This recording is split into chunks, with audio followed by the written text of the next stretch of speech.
Welcome two bit inning. साथ में मिलकर शुरू करते हैं जिंदगी की दूसरी इनिंग। आज का जो शो है वो बहुत ही इंपॉर्टेंट शो है वेब3 की दुनिया का। मेरे साथ है आदि शंकरा।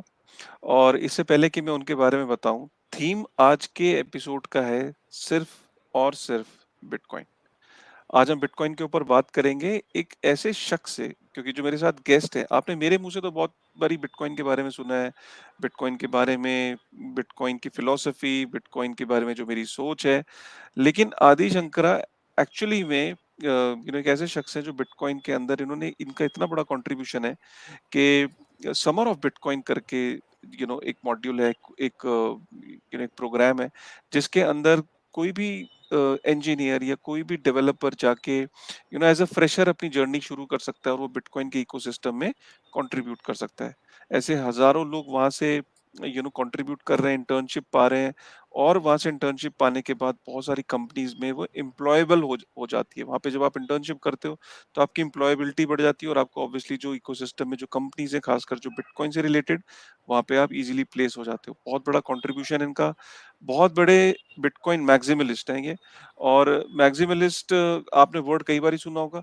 जनरली लोग इसको इकोसिस्टम में नेगेटिव तरीके से प्रेजेंट करते हैं। अरे, मैक्सिमलिस्ट है, आपको ये नहीं पता कि बिटकॉइन की मैक्सिमलिज्म भी बिटकॉइन का एक कोर कैरेक्टरिस्टिक है। अगर ये कैरेक्टरिस्टिक हट जाए, अगर मैक्सिमलिज्म हट जाए, मैं आपको आज बता रहा हूँ, बिटकॉइन का नेटवर्क एक ताश के पत्ते की तरह ढह जाएगा। क्योंकि मैक्सिमलिज्म ही उसे बचाई हुई है। बहुत सारे लोगों को ये लगता है कि जो नेटवर्क है वो टेक्निकल एस्पेक्ट है, सॉफ्टवेयर है, कोड है। That is perfectly fine. लेकिन बिटकॉइन एक्चुअली में एक फिलॉसफी का नाम है। सतोशी नाकामोटो की एक फिलॉसफी, उसकी एक विजन, उसकी इंसानियत और ह्यूमैनिटी की जो प्रॉब्लम्स को देखते हुए उसने सोल्यूशन निकाला। तो अगर उस फिलॉसफी के अंदर बिलीवर्स नहीं होंगे और स्टॉन्च बिलीवर्स नहीं होंगे, मैक्सिमलिज्म नहीं होगी, एक्सट्रीमिज्म नहीं होगी, तो एक्चुअली में वो नेटवर्क सरवाइव कर ही नहीं सकता।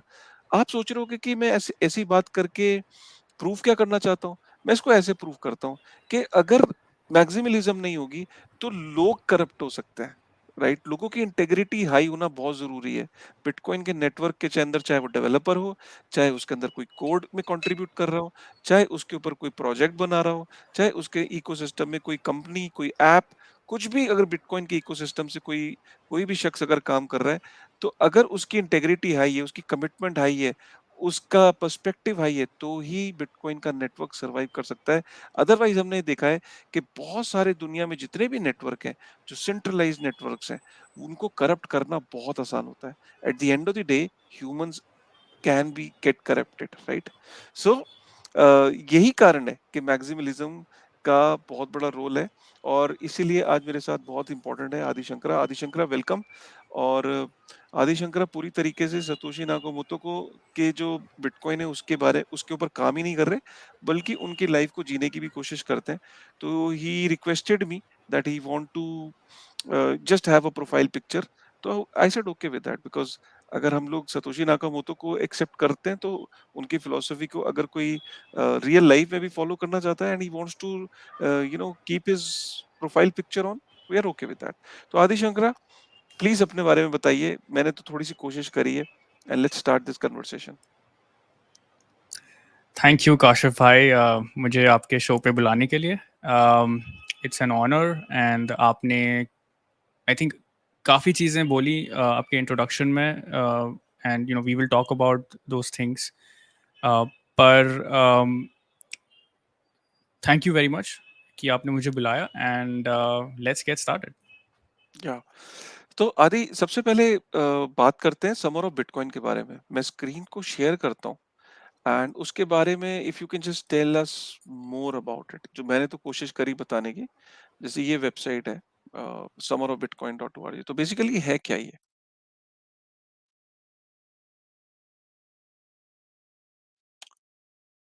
हेलो। समर ऑफ बिटकॉइन एक समर इंटर्नशिप प्रोग्राम है यूनिवर्सिटी हम्म। स्टूडेंट के लिए दुनिया भर में।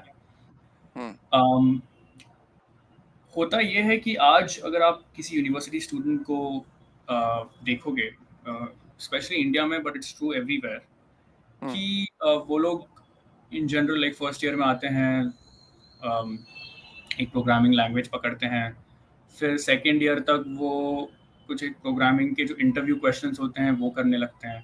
थर्ड ईयर में हुँ, उनको चाहिए इंटर्नशिप गूगल या हुँ, माइक्रोसॉफ्ट में, और जैसे ही हो जाता है कॉलेज तो भाई माइक्रोसॉफ्ट या गूगल में जाओ और मतलब हुँ, टेक बिग टेक काम करो, या फेसबुक में जाओ और वहाँ पे बिग टेक वाला काम करो, बिग डेटा वाला काम करो, and that's hmm, about it, hmm, right? But if you look at something like Google, या even Facebook, हुँ, वहाँ पे काम इतना कुछ खास होता नहीं। So my own background is basically, मैं भी एक ऐसी बिग टेक कंपनी में इंजीनियर था, मैंने भी हुँ, कंप्यूटर साइंस पढ़ा, एंड उसके बाद मैं भी एक ऐसी कंपनी में मैंने ज्वाइन किया, एंड वहाँ पे यूजुअली काम होता है कि ठीक है यार, वो बटन जो है थोड़ा रिसाइज कर दो। आप जीमेल यूज़ करते हो, हम सब यूज़ करते हैं, तो जीमेल में हर कुछ महीने वो कलर्स चेंज करते हैं, कभी किसी का बटन चेंज करते हैं, कुछ लेआउट चेंज करते हैं। मोस्टली काम बिग टेक में यही होता है। हुँ, अच्छा, अगर आप बहुत लकी हो और आप मतलब बिग डेटा के एकदम एक्सेप्शनल बंदे हो, तो वो आपको ऐसी टीम में डालते हैं जहाँ पे, जैसे इंस्टाग्राम वाली टीम में हो गई या फेसबुक या गूगल वाली, जहाँ पे आपको डेटा हुँ, निचोड़ के लाना है इंसानों का, हुँ, एंड उनको चीज़ें बेचनी है उसके ऊपर, उस डेटा के बेसिस पे। और हुँ, सबसे जो ब्राइटेस्ट माइंड्स हैं हमारे टेक्नोलॉजी इंडस्ट्री में, वो इस पे लगे हुए हैं कि भाई बंदे को क्लिक कैसे कराएं, बंदे हुँ, को उसके शौक वाली चीज़ें कैसे दिखाएं, उसके बारे में कैसे जाने, कितना ज़्यादा जाने, एंड देन उनको चीज़ें बेचें, राइट? तो हुँ, उसके चलते बेसिकली यू फिगर आउट कि ठीक है, इस बंदे को सबसे ज़्यादा मैं इंस्टाग्राम पे या टिकटॉक पे कैसे रखूं, हुँ, um, कितना वो एंगेज रहे, वो स्क्रॉल ही करते रहे, स्क्रॉल करते रहे, मतलब उसका रुके हुँ, ना अटेंशन।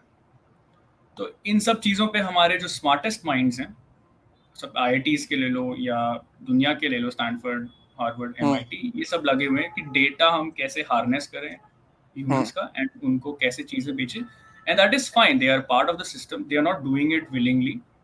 वो तो यार एक अच्छी टेक्नोलॉजी पे काम कर रहे हैं, उनको अच्छे पैसे मिल हुँ, रहे हैं, life is good, so they are a small part of that हुँ, system, but that system in general is causing a lot of harm, right? Like हुँ, हम घंटों भर बिता देते हैं ट्विटर पे स्क्रॉल करते करते, हुँ, या टिकटॉक पे या इंस्टाग्राम पे स्क्रॉल करते हुँ, करते, and it is harming us mentally, it is harming us physically. So वो सारी एक चीजें हुँ, होगी। अच्छा, there is no alternative, by the way. आप कंप्यूटर साइंस नहीं पढ़ोगे ना, तो आप क्या हुँ, करोगे? आप बाकी सारे इंजीनियरिंग डिग्रीज देख लो, कहीं कोई हुँ, जॉब्स नहीं, मैकेनिकल, सिविल, कोई पूछता ही नहीं। हुँ, तो वही आईटी में जाना है भाई, आईटी में पैसे हैं तो आईटी में लोग घुस जाते हैं, और आईटी में जाके यही सारे काम होते हैं, हुँ, right? Now there is an alternative, right, which is something which, which some of your audience understands, which is Bitcoin. हुँ, वो जो एक ऐसी technology which is built on internet, right? Like, hmm, so basically internet आपके micro processor या computer पे बना, अब internet के ऊपर एक बिटकॉइन जैसी कोई टेक्नोलॉजी आई है, and um, it is solving an very interesting problem, which is money, right? पैसा, पैसा हुँ, क्या है? वो प्रॉब्लम को, उस सवाल को एड्रेस करती है, जो Bitcoin as a technology. Um, and summer of Bitcoin का पर्पस और मिशन है कि हम यूनिवर्सिटी स्टूडेंट्स को एक ऑल्टरनेटिव दें, एक ऑप्शन दें, that they can exit from the whole big tech hegemony, जो आपका बिग टेक माफिया है, जहाँ पे हुँ, आप ऐसे काम कर रहे हो कि लोगों का अटेंशन कितना ज़्यादा सीख करें और उनको हुँ, फालतू चीज़ें कैसे बेचें, वो चीज़ें आप उसका ऑल्टरनेटिव दे रहे हो बिटकॉइन में। It's an industry, it's a technology in itself, it's a platform, it solves a very important problem, हुँ, और you can be a part of it, you can contribute to it, right? You can still have a good life, you can still have a great job, आप पैसे कमा सकते हो, आप and ये सब करते करते आप एक ह्यूमैनिटी की काफ़ी इंटरेस्टिंग और इम्पॉर्टेंट प्रॉब्लम सॉल्व कर सकते हो। सो समर इंटर्नशिप जो प्रोग्राम है हमारा, that is one of the programmes that we do. It's a flagship programme जहाँ पे यूनिवर्सिटी स्टूडेंट्स कैन अप्लाई। उनको हर साल समर में उनकी छुट्टियाँ होती हैं 3 महीनों की, आप अप्लाई कीजिए, हम आपको सिलेक्ट करेंगे on the basis of your experience या प्रोग्रामिंग कैपेबिलिटी जैसी है।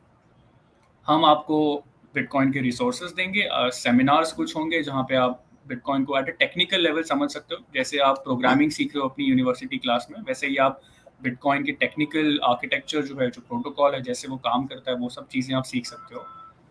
एंड हुँ, देन आप प्रोजेक्ट्स पे कंट्रीब्यूट भी कर सकते हो। ये क्या प्रोजेक्ट्स हैं?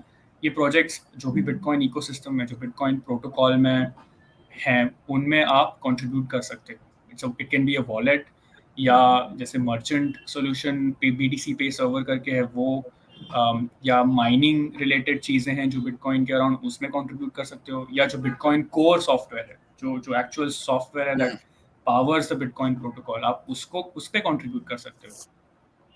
सो ये सारे प्रोजेक्ट्स पे आप एक मेंटरशिप के अंदर यू कैन कंट्रीब्यूट, एंड इसमें स्टाइपेंड भी होते हैं। So you at the end of the programme you get $3,000 in Bitcoin as stipend, and उसके बाद अगर आपने बहुत अच्छा परफॉर्म भी किया है, so we connect you to jobs, industry में जितने जॉब्स हैं या ग्रांट्स हैं ओपन सोर्स डेवलपमेंट के लिए, हम वो सारी अपॉर्चुनिटीज़ के साथ आपको कनेक्ट करेंगे।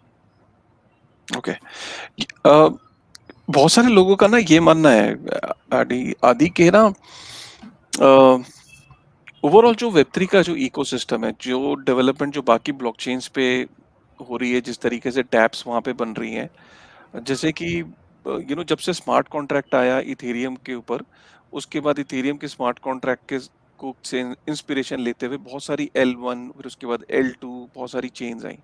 अब हम देख रहे हैं बहुत सारा जो डिसेंट्रलाइज्ड एप्लीकेशंस है वो और जगह पे डेवलप हो रही है। कई लोगों को ये लगता है, कंफ्यूजन होती है कि जैसे बिटकॉइन के ऊपर स्मार्ट कॉन्ट्रैक्ट नहीं है और वो पॉसिबल भी नहीं है नियर फ्यूचर में, तो बिटकॉइन के ऊपर कौन सा इकोसिस्टम बन रहा है और वहां पे तो अपॉर्चुनिटी है ही नहीं। तो अगर मैं सिर्फ बिटकॉइन के पर्सपेक्टिव से सोचता हूँ तो यार वहां तो अपॉर्चुनिटी नहीं है। चलो यहाँ पे ना दूसरी जो चेन्स है वहां बहुत अपॉर्चुनिटी है। तो क्या लोगों की समझ की कमी है? क्या बिटकॉइन के इकोसिस्टम में भी चीजें बन रही हैं, वहां पे भी उतनी ही अपॉर्चुनिटीज है? What is your take on that? So that's a great question, and ये सबसे like one of the most popular सवाल होता है जो स्टूडेंट्स हमें पूछते हैं, एंड इन जनरल कम्युनिटी में भी, इंडस्ट्री में भी सवाल उठते हैं, एंड डिबेट्स होते हैं, आर्ग्यूमेंट्स होते हैं कि यार स्मार्ट कॉन्ट्रैक्ट एक मस्त सी चीज़ है, और मुझे स्मार्ट कॉन्ट्रैक्ट्स लिखना है, maybe there is some product I can make, decentralized application that I can make, and I can build a company around it, और ऐसी सारी चीज़ें। And in general the general narrative ये है कि बाकी ब्लॉकचेन्स जो हैं उनमें आप ऐसे डिसेंट्रलाइज्ड एप्लीकेशंस बना सकते हो, एंड उनके ऐसे फ्रेमवर्क्स भी हैं, टूल्स भी हैं, जैसे एथेरियम का सॉलिडिटी एक लैंग्वेज है, एक फ्रेमवर्क है जो आप यूज़ करके, जिस पर आप स्मार्ट कॉन्ट्रैक्ट्स लिख सकते हो एंड चीज़ें कर सकते हो। बट आई थिंक ये सब सोचने से पहले, like if you are a developer और आपको कुछ बनाना है, टेक्नोलॉजी में कुछ तोड़ करना है, तो आपको ये समझना पड़ेगा कि स्मार्ट कॉन्ट्रैक्ट होता क्या है और डिसेंट्रलाइज्ड एप्लीकेशन होता क्या है। So let's go back to the history behind smart contract. Smart contract एक ऐसा टर्म है जो निक ज़ैबो ने कॉइन किया था। निक ज़ैबो एक जानी मानी हस्ती है क्रिप्टोग्राफी इंडस्ट्री में।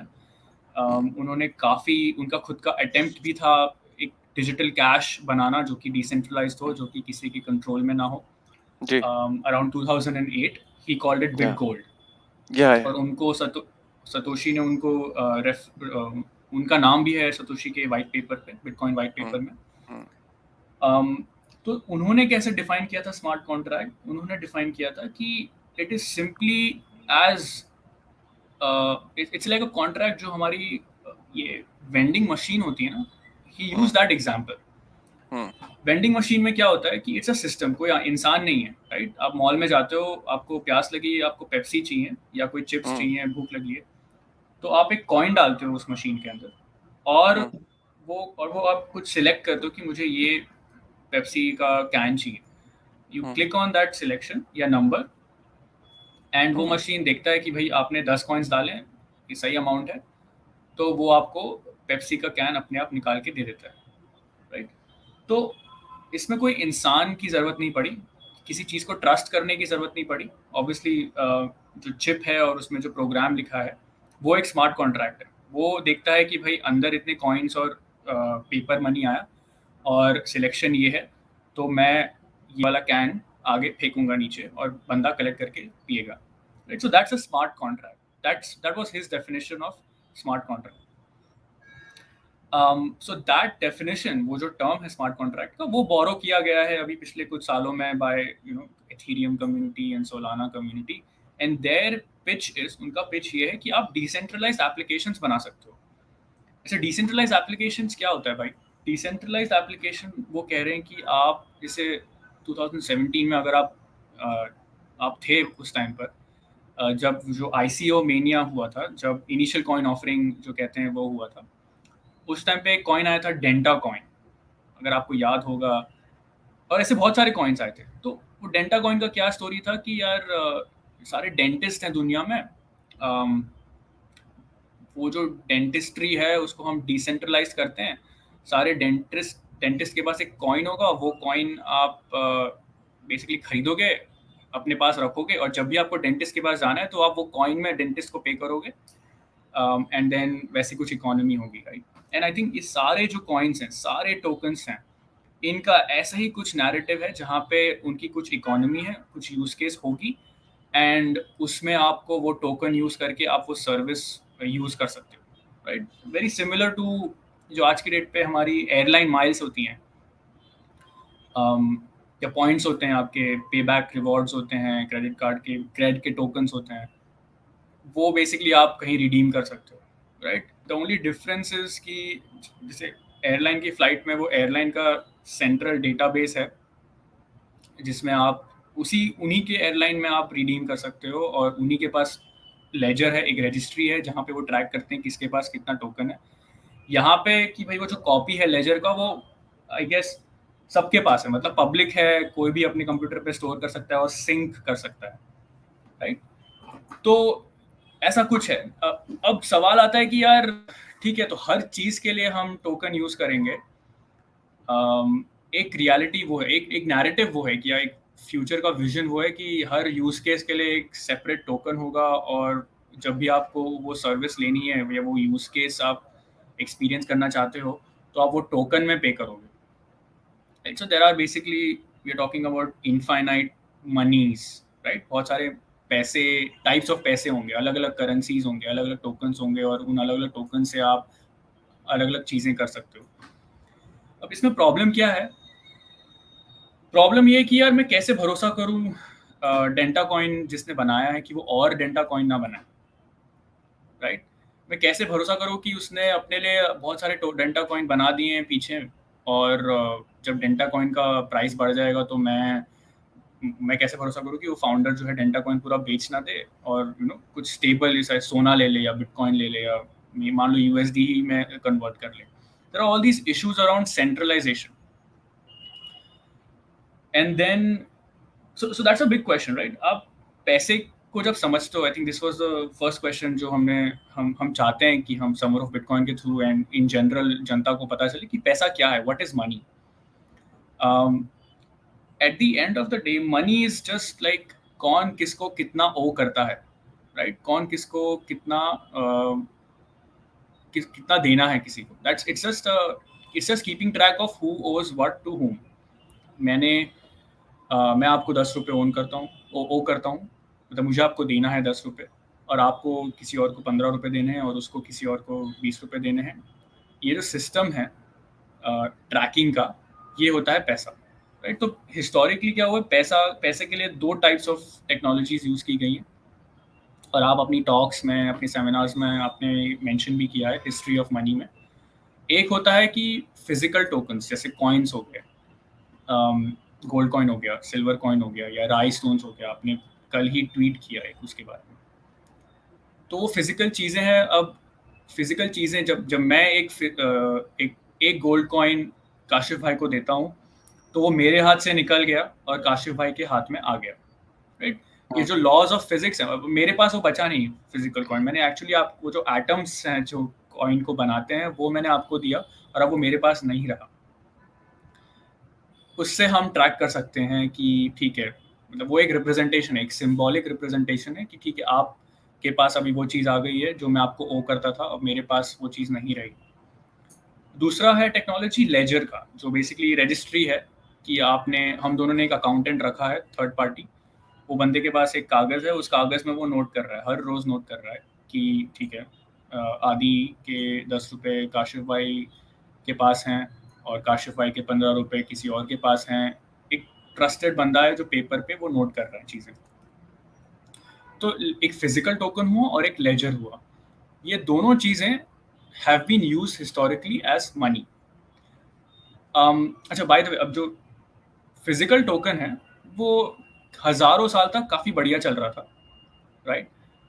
पर ये जो लेजर है ना, ये जो रजिस्ट्री है, इसमें क्या है, हमने एक थर्ड पार्टी को इंट्रोड्यूस कर दिया, जिस पे हम भरोसा करते हैं कि भाई वो सबका ट्रैक कर रहा है। तो हमारे आज के डेट में वो बेसिकली आरबीआई और सारे बैंक्स हो गए, जो वो लेजर मेंटेन कर रहे हैं एंड सबका ट्रैक कर रहे हैं कि भाई इसने इसको इतना दिया है और इसका इसका ऐसे दिया है करके। उसमें प्रॉब्लम ऑब्वियसली वही है कि हम ट्रस्ट करते हैं किसी को। अच्छा, बीच-बीच में आरबीआई या कोई भी सेंट्रलाइज़्ड पार्टी अपने एक और एंट्री डाल देती है उस रजिस्ट्री में कि भाई हमने ट्रिलियंस ऑफ डॉलर्स या ट्रिलियंस ऑफ रुपीस प्रिंट कर दिए। मतलब प्रिंट क्या करना, वो एंट्री है बस लेजर में, राइट? तो फेडरल रिजर्व वही कर रहा है, बस एक एंट्री डाल देता है कि हम लोग अपने आप को ट्रिलियन डॉलर्स दे रहे हैं या हम लोग हमारी सरकार को ट्रिलियन डॉलर्स दे रहे हैं, बस ऐसे ही। It's just an entry. उससे क्या होता है कि भाई हमारी बाकी जो सारी हमारे जो पैसे हैं या हमारी जो एंट्रीज हैं वो डीवैल्यू हो गई हैं। एंड ये सारी चीज़ें तो I think the audience understands very well. अब सवाल आता है कि जो डिजिटल लेजर है उसमें हम उसको डिसेंट्रलाइज कैसे करें, या उसमें हम इस ट्रस्टेड थर्ड पार्टी को या किसी फेडरल रिजर्व को या किसी बैंक को इक्वेशन से कैसे हटाएं, राइट? तो अब अच्छा, पहली वाली सिस्टम में इश्यूज क्या है कि ये सारे मैन मेड रूल्स हैं, मैन मेड लॉज हैं। फिजिकल कॉइन्स में क्या था कि वो नेचुरल लॉज हैं, उनमें कोई जैसे गोल्ड कॉइन कोई ऐसे अपने आप बना नहीं सकता, राइट? वो एटम्स को असेंबल करना इज वर्क। लेजर में क्या है कि मैन मेड है, मैन मेड एक रजिस्ट्री है, मैन उसमें एंट्री कर रहा है रजिस्ट्री में। ऑडिटर्स होंगे, वो ऑडिट करते हैं कि एंटायर हिस्ट्री इज करेक्ट। अच्छा, एंटायर हिस्ट्री में इम्पॉर्टेंट है टाइम। सो टाइम एक्चुअली एक बहुत ही इंपॉर्टेंट कॉन्सेप्ट है। आप एक हिस्ट्री ऑफ ट्रांजैक्शंस मेंटेन कर रहे हो उस लेजर पे, एक sequence of transactions, sequence of events आप ट्रैक कर रहे हो। तो रिलायबल क्लॉक होना आपके पास, जो टाइम बताता है सही, वो होना इम्पॉर्टेंट है, राइट? सो दैट आप सारे ट्रांजैक्शंस को ऑर्डर में रख सको। अब क्या है कि जो आरबीआई है या जो सेंट्रल पार्टी है वो टाइम का ट्रैक कर रही है। उसके पास एक घड़ी है, वो घड़ी को देखती है, वो देखती है कि ठीक है 11 बजे काशिफ भाई ने आदि को दिया 10 रुपये और 11 बज के 5 मिनट में आदि ने प्रणव को 10 रुपये दिए।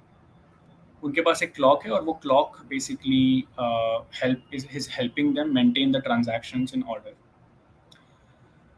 अब डिसेंट्रलाइज अगर करना है तो टाइम का, like who should be in charge of time, right? Time को कौन मेंटेन करेगा? That's the biggest problem that Satoshi solved with the bitcoin protocol. बाकी सारे जो आपके सवाल थे, बाकी सारे जो सिस्टम्स हैं, वो एक नया टाइप ऑफ मनी या टोकन क्रिएट कर रहे हैं जो कि सेंट्रलाइज्ड अगेन है। उनमें भी सेम प्रॉब्लम्स हैं कि मतलब एक फाउंडर है, एक कंपनी है, एक फाउंडेशन है, एक कुछ प्रॉमिस है कि भाई आपको बेटर रिटर्न मिलेगा based on the effort of these groups of developers. वो सारी चीज़ें बिटकॉइन में नहीं है। बिटकॉइन में कोई फाउंडर नहीं है, कोई कंपनी नहीं है, कोई फाउंडेशन नहीं है, कोई प्रॉमिस नहीं करता है कि भाई बेटर रिटर्न मिलेगा। सब अपने एनालिसिस से अपना खरीदते हैं और ठीक है अपने दोस्तों को या फ्रेंड्स को या अपने ऑडियंस को बताते हैं, बट उनकी अकेली की मेहनत से बिटकॉइन का प्राइस बढ़ने नहीं वाला है, राइट? बिटकॉइन अगर अपने हिसाब से, अपने नेचर से, अपने डिज़ाइन के हिसाब से काम करेगा तो थियोरी है, स्पेक्यूलेशन है कि शायद उसकी वैल्यू बढ़ सकती है, but it's not like a stock in the company. बाकी सारे क्रिप्टो टोकन्स जो है ना, they are like stocks in a company. Company का कुछ सर्विस है, वो बोल रहे हैं कि ये सर्विस ये टोकन से यूज़ कर पाओगे, और वो टोकन का जो पूरा डिज़ाइन है, वो पूरा जो उसका सप्लाई है और सब कुछ है, वो उस कंपनी के हाथ में है। तो अब आपको समझना ये है कि आप इन दो चीज़ों को सेपरेट करना इंपॉर्टेंट है। आप काम करिए, आपको एथीरियम पे काम करना है, सोलाना पे काम करना है या बिटकॉइन पे काम करना है, आप काम करिए, बट अंडरस्टैंडिंग कि ये क्या बिटकॉइन क्या चीज़ है और बाकी सारी कंपनीज हैं, जो फाउंडेशंस हैं, जो स्टॉक्स हैं कंपनी के, which is basically the new crypto tokens, crypto coins जो बाकी टोकन्स बोलते हैं, उनमें काम करना है तो ठीक है, आप उन कंपनीज उनके यूज केसेस के लिए काम कर रहे हो, एंड वैसे फ्रेमवर्क के साथ समझना इंपॉर्टेंट है। Right, amazing. बहुत ही डीप और बहुत ही अमेजिंग थॉट्स थे। मैं इसीलिए ऑडियंस को बार बार कह रहा हूँ कि ये बहुत ही इंपॉर्टेंट शो है जो लोग बिटकॉइन को समझना चाहते हैं, बिकॉज आपने मुझे बहुत बारी सुना है, जब दूसरे आदमी को सुनने के बाद भी आपको वही फैक्ट्स और कुछ डिफरेंट तरीके से वो फैक्ट सुनने को मिलते हैं, तो बड़ा इंटरेस्टिंग लगता है सुनने में। और आपने बहुत अच्छी बात बोली, time stamp. In fact Satoshi Nakamoto ने कभी भी अपने व्हाइट पेपर में ब्लॉकचेन वर्ड का इस्तेमाल नहीं किया था, और काफी सारे लोगों का मानना है कि it is not a blockchain, it is basically a time stamp network. कि अगर आप, राइट। जिस आपने बहुत अच्छा एग्जांपल दिया कि कोई भी ट्रांजैक्शन है वो कितने बजे हो रही है, 11:30 बजे, 11:45 पे अगर मेरे अकाउंट से ट्रांजैक्शंस हो रही हैं, तो उसमें एक क्लॉक है जो स्टैम्प होके टाइम रिकॉर्ड मेंटेन होता है लेजर के अंदर। और बिटकॉइन के नेटवर्क में भी जो टाइम स्टैम्पिंग है वो बहुत इंपॉर्टेंट एस्पेक्ट है पूरे नेटवर्क का, जो कि उस नेटवर्क को स्ट्रांग बनाता है, उसको इम्यूटेबल बनाता है। तो एक एग्जाम्पल से बहुत ही सिंपल एग्जाम्पल है इसका, राइट। हम्म, वो एग्जाम्पल ये है कि लेट्स से आप हो और आप इंडिया में हो, और लेट्स से प्रणव मान लो यूएस में है, एंड आप दोनों का एक शेयर्ड बैंक अकाउंट है, ठीक हम्म, है। उस शेयर्ड बैंक अकाउंट में आपके मान लो 1,000 रुपए हैं आप दोनों के। प्रणव के पास एक डेबिट कार्ड है, आपके पास एक डेबिट कार्ड है। अच्छा, प्रणव वहाँ यूएस में शॉपिंग करने निकलता है, एंड उसको 800 या 900 रुपए की चीज़ कुछ खरीदनी है, मान लो 900 रुपए की चीज़ खरीदनी है। अच्छा, आप भी यहाँ पे शॉपिंग के लिए निकलते हो इंडिया में, और आपको 120 रुपए की हम्म, चीज़ खरीदनी है, राइट। 1,000 रुपए बैंक में है, प्रणव को 900 रुपए खर्च करने हैं, आपको 120 रुपए खर्च करने हैं। अच्छा, अगर आपने 120 रुपए खर्च कर दिए पहले, राइट, तो हम्म, प्रणव तो बैलेंस कितना बचा, 900 रुपए से कम ही बचा, तो 900 रुपए वो हम्म, उसका ट्रांजैक्शन रिफ्यूज हो जाएगा, राइट। और अगर उसने पहले कर दिए तो आप नहीं यूज कर सकते हो, आपके पास सिर्फ 100 रुपए बचेंगे। हम्म, तो लेट्स से आपने सेम टाइम पे, एकदम सेम मिली सेकेंड पे आप दोनों ने डेबिट कार्ड स्वाइप किया, तो क्या हम्म, होगा? अब होगा ये कि भाई बैंक भरोसे, राइट, बैंक के पास एक घड़ी है, बैंक देखेगी कि पहले किसका ट्रांजैक्शन आया, या वो डिसाइड करेंगे कि ठीक है, हम पहले प्रणव का अलाउ करेंगे, और काशिफ भाई का फिर बैलेंस खत्म हो गया तो अभी काशिफ भाई का ट्रांजैक्शन होगा नहीं। सो बैंक के पास एक घड़ी है, जिसके हिसाब से वो चेक कर रहे हैं कि किसका ट्रांजैक्शन पहले आया, एंड उसका ट्रांजैक्शन जाएगा, दूसरा वाला लटक जाएगा, राइट। तो bank is in charge of whose transaction goes to. अभी हमको डिसेंट्रलाइज मनी चाहिए, तो बैंक को हटाना चाहते हो, तो डिसेंट्रलाइज मनी, और डिसेंट्रलाइज कैसे करेंगे उसको, चलो बैंक को हटा दिया। अब बोलते हैं कि मान लो आप दोनों आपस में डिसाइड कर लो भी किसका ट्रांजैक्शन जा सकता है, तो आप लोग दोनों डिसाइड कर लोगे कि आप बोलोगे ठीक है प्रणव तू कर ले यार, मैं अगली बार रिफिल करके कर दूंगा। लेकिन अगर आप दोनों से ज्यादा लोग हैं, हंड्रेड्स, थाउजेंड्स, लैक्स, करोड़ लोग हैं, पूरी दुनिया की आवाम है, सब अपने हिसाब से तो कोऑर्डिनेट नहीं कर सकते, राइट, कि किसका ट्रांजैक्शन क्या होगा, कैसे करें, तो अब क्या करें? तो इसमें जनता चीटिंग करेगी, कुछ कुछ लोग, मतलब इम्पॉसिबल प्रॉब्लम है। This is a computer science problem, and it's an impossible problem, जहाँ पे आप टाइम को एक टाइम स्टैम्प, जो प्रॉब्लम है कि सही टाइम क्या हो रहा है एक समय पे, इस पे सिंक्रोनाइज नहीं कर सकता कोई। मेरे पास कुछ घड़ी है, आपके पास कुछ घड़ी है, पूरी दुनिया के पास एक एक घड़ी है, we can never come to a consensus कि टाइम क्या है एट द सेम, मतलब इट्स वेरी रिलेटिव, और थोड़ा फिजिक्स वाला कॉन्सेप्ट है, एक कंप्यूटर साइंस वाला भी इसमें एंगल है, but it's an impossible problem. तो सतोशी के वाइट पेपर में आपने बिल्कुल सही कहा कि उन्होंने ब्लॉकचेन का शब्द यूज नहीं किया है। मैं पढ़ के बताता हूँ उनका जो लाइन है, वो क्या है, right. In this paper we propose a solution to the double spending problem using a peer-to-peer distributed timestamp server to generate computational proof of the chronological order of transactions। ये उनका डिस्क्रिप्शन है। वो blockchain के बारे में बात नहीं कर रहे हैं, वो किसी के बारे में बात कर रहे हैं, वो बोल रहे हैं कि भाई ये चीज़ जो है ना, ये एक peer to peer distributed time stamp server है, जिससे हम प्रूव करेंगे कि ट्रांजैक्शंस इस ऑर्डर में आए, एंड फिर वहाँ पे वो जाते हैं डिस्क्राइब करना कि प्रूफ ऑफ वर्क क्या है और वो कैसे इस प्रॉब्लम को सॉल्व करता है, and so on and so fourth.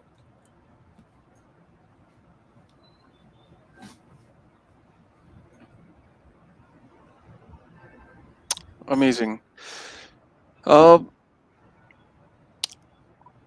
आदि आजकल आपने एक डिबेट आप देख रहे होगे कि इथेरियम जो है वो प्रूफ ऑफ स्टेक की तरफ मूव कर रहा है from proof of work. Right. तो राइट।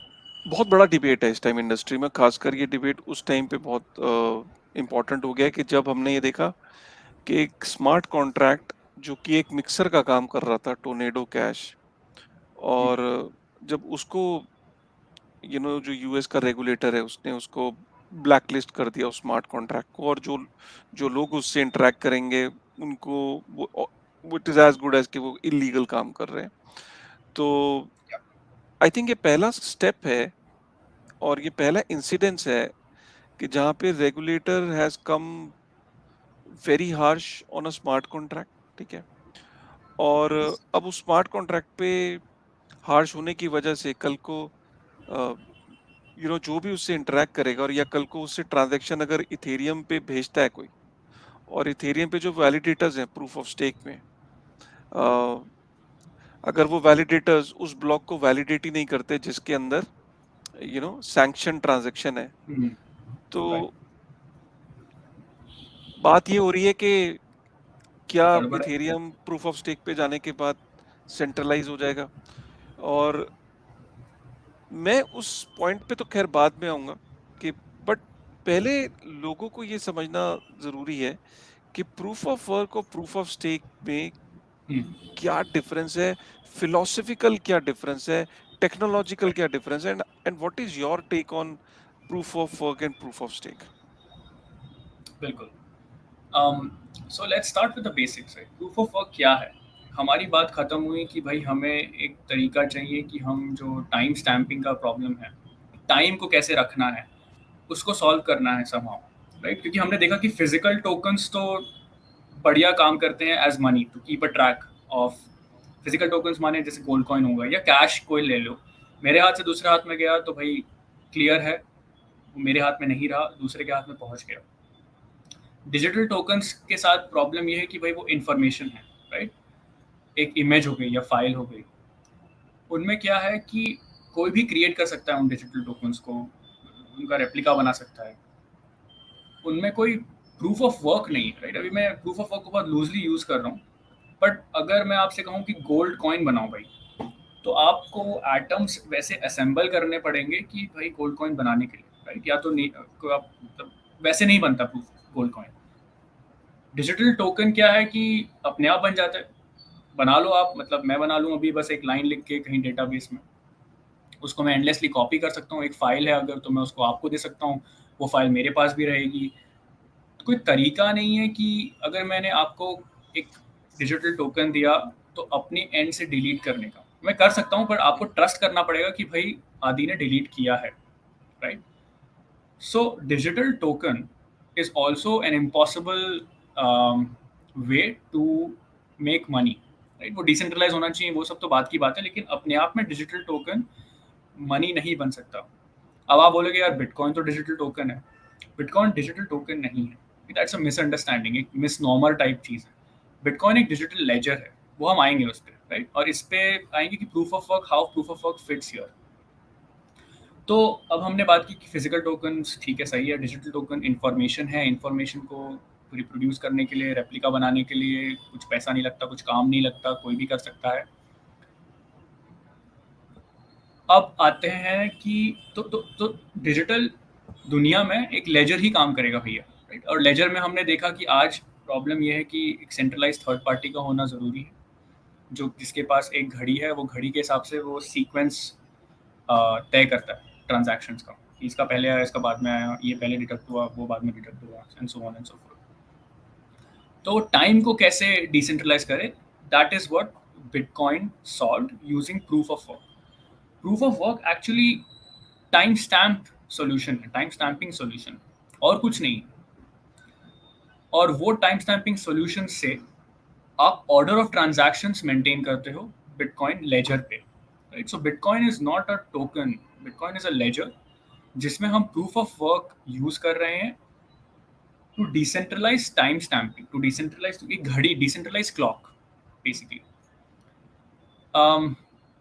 वो कैसे प्रूफ ऑफ वर्क कैसे काम करता है, right? So let's think about कि भाई टाइम को हम कैसे इन्वेंट करें, राइट?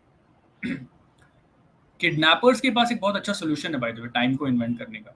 तो आप देखोगे कहीं मतलब सीआईडी वगैरह या कोई क्राइम पेट्रोल देखते हो तो वो लोग क्या करते हैं कि प्रूफ दिखाने के लिए कि भाई मैंने जिसको किडनैप किया है वो जिंदा है, वो लोग न्यूज़पेपर के आज के न्यूज़पेपर के साथ फोटो खींच लेंगे उसकी, देखो भाई कि आज के न्यूज़पेपर के साथ खींचा है फोटो तो मतलब आज जिंदा है वो, इस डेट पे एटलीस्ट जिंदा था बंदा, तो आप पैसे ले लो, वट एवर जो भी है किडनैपिंग का। न्यूज़पेपर क्या करता है, न्यूज़पेपर एक कॉजालिटी बताता है। सो बेसिकली न्यूज़पेपर को फेक नहीं कर सकता किडनैपर, राइट? और आप इजीली वेरीफाई कर सकते हो कि हाँ ये आज हुआ है और ये आज जिंदा है, मतलब जिसके साथ न्यूज़पेपर, जिसने न्यूज़पेपर के साथ फोटो खींची। So there is a causality, मतलब कॉज एंड इफेक्ट है जो कि हार्ड टू फेक है और आप प्रेडिक्ट नहीं कर सकते, किडनैपर उसको प्रेडिक्ट नहीं कर सकता। वो 2 हफ्ते पहले ही एक न्यूज़पेपर बना नहीं सकता 2 हफ्ते बाद होने वाली इवेंट्स का। So that causality, that cause and effect creates an arrow of time, right? ये एक चीज समझना इंपॉर्टेंट है कि टाइम, हम डिस्कस करें कि टाइम कैसे इन्वेंट होता है। जब एक कॉज एंड इफेक्ट चीज होती है उससे हमें टाइम समझ आता है, राइट? कि कुछ हुआ, टाइम गुजरा between the cause and the effect. Show cause and effect creates an arrow of time, ये एक चीज हो गई। अच्छा, दूसरी चीज क्या थी इसमें, अनप्रेडिक्टेबिलिटी। अनप्रेडिक्टेबिलिटी का होना इंपॉर्टेंट है फॉर टाइम टू फ्लो। अगर आप कोई चीज़ प्रेडिक्ट कर सकते हो तो उससे टाइम का अंदाज़ा नहीं मिलेगा, बिकॉज आप पहले से ही वो सारी चीज़ बना दोगे, राइट? प्रेडिक्ट करके रख दोगे। इस न्यूज़पेपर का आपको पहले ही से ही पता है कि 2 हफ्ते बाद क्या इवेंट्स होने वाले, तो आप वो न्यूज़पेपर बना के या फोटो खिंचा के, टाइम मतलब उसमें काम नहीं करेगा। सो टाइम को इन्वेंट करने के लिए एक कॉजालिटी होनी चाहिए, कॉज एंड इफेक्ट होना चाहिए, और अनप्रेडिक्टेबिलिटी होनी चाहिए। जैसे फिबोनाची नंबर्स होते हैं, वो प्रेडिक्टेबल होते हैं कि पहले 2 नंबर्स के सम से थर्ड नंबर निकलेगा। अब उसमें आगे जा सकते हो, पीछे जा सकते हो, तो वो यूजफुल नहीं है टाइम को, वो यूजफुल नहीं अनप्रेडिक्टेबिलिटी के लिए। तो अनप्रेडिक्टेबिलिटी और कॉजालिटी कैसे लाएं? अच्छा, बिटकॉइन कैसे लाता है अपने सिस्टम में अनप्रेडिक्टेबिलिटी, ट्रांजैक्शंस और प्रूफ ऑफ वर्क से। ट्रांजैक्शंस कोई प्रेडिक्ट नहीं कर सकता कि फ्यूचर में क्या इंक्लूड होने वाले हैं या क्या ब्रॉडकास्ट होने वाले हैं, राइट? कोई माइनर या कोई नोड वाला या कोई भी इंसान या ऑर्गेनाइजेशन प्रेडिक्ट नहीं कर सकता कि ट्रांजैक्शंस कहाँ से आने वाले। दूसरा चीज, क्या चीज प्रेडिक्ट नहीं कर सकते हम, कि जो प्रूफ ऑफ वर्क पजल है उसका क्या सोल्यूशन होने वाला है। जो proof of work puzzle basically short में अगर मैं बताऊं तो एक एक पजल ऐसा है जिसको आप सिर्फ गेस करके ही जिसका सोल्यूशन आप पा सकते हो। उसमें कोई शॉर्टकट नहीं है, कोई मतलब ट्रिक नहीं है, बस उसको आप नंबर्स गेस करते रहो, गेस करते रहो, गेस करते रहो, और आपको शायद सोल्यूशन मिल जाए।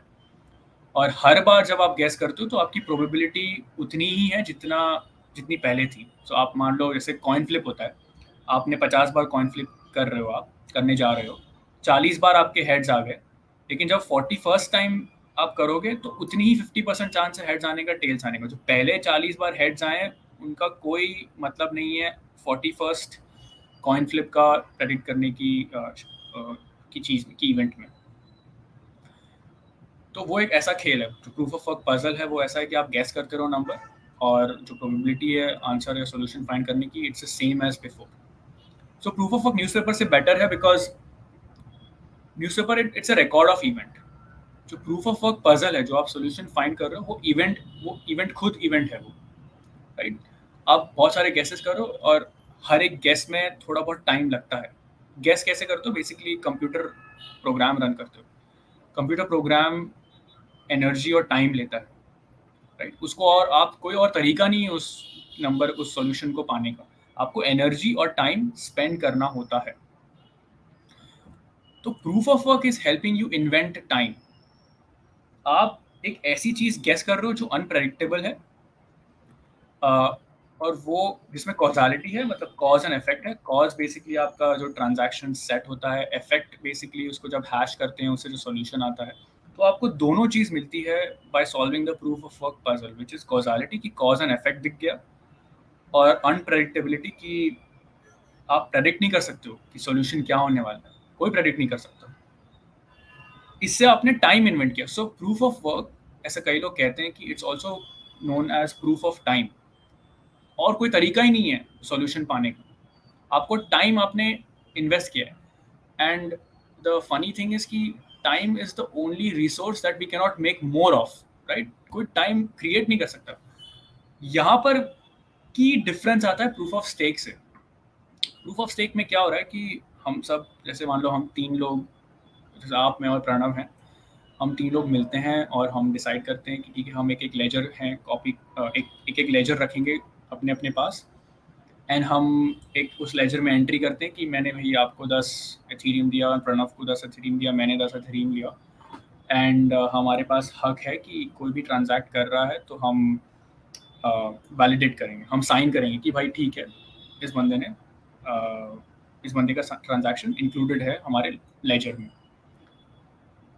तो यहाँ पे क्या हुआ कि हमने जो डिजिटल टोकन की जो मैं बात कर रहा था, हमने अपने आप में ही बस 10 इथीरियम ऐड कर लिए एंट्री में। लाइक कोई रियल वर्ल्ड टाइम स्पेंड नहीं किया हमने, या एनर्जी स्पेंड नहीं की हमने कुछ बनाने में। गोल्ड को बनाने में हजारों साल लगे हैं, उसको कोई ऐसे असेंबल नहीं कर सकता एटम्स से। बिटकॉइन को बनाने में आप प्रूफ ऑफ वर्क सॉल्व करते हो, जिसके लिए एनर्जी और टाइम लगता ही है, कोई शॉर्टकट नहीं है उसे बनाने में। प्रूफ ऑफ स्टेक वाले जो सारे टोकन्स हैं वो अपने आप बन जाते हैं, क्लिक करो, एक प्रोग्राम है वो बस एंट्री कर देता है, एंड खत्म। There is no connection with real world, there is no connection with time that it took और energy that it took to create that single token. So that is the key difference that people should read more about and understand कि भाई क्या, किस में value है, किस में value शायद नहीं है। True, true, true. बहुत डीप था यार। आई थिंक बहुत ही आराम से, बहुत ही प्यार से समझाया आपने प्रूफ ऑफ वर्क और प्रूफ ऑफ स्टेक। बहुत ही बढ़िया एग्जांपल है। तो व्हाट डू यू थिंक कि अगर आप किसी भी प्रूफ ऑफ स्टेक वाले से बात करो, किसी भी जो प्रूफ ऑफ स्टेक के जो सपोर्टर्स हैं, अगर आप उनसे बात करो तो कि इथेरियम है, सपोज प्रूफ ऑफ स्टेक में सेंट्रलाइजेशन होने का डर है, क्योंकि जो वैलिडेटर्स हैं जनरली वो टॉप 5-6 वैलिडेटर्स जो है वो 70% जो वैलिडेशन है वो इन्हीं टॉप 5-6 के पास जाने वाला है, बिकॉज इसमें पैसे की गेम है। आपको इथेरियम स्टेक करने, जिसके पास पैसे ज्यादा है वो बड़ा स्टेकर है और वही बॉस है, वही वैलिडेट करने का जो राइट है, जो अपॉर्चुनिटी उसके पास ज्यादा है, जिसके पास ज्यादा पैसा है, जिसके पास ज्यादा इथेरियम है फॉर एग्जांपल। तो उनका एक ये काउंटर आर्ग्यूमेंट रहता है कि माइनिंग भी सेंट्रलाइज्ड है।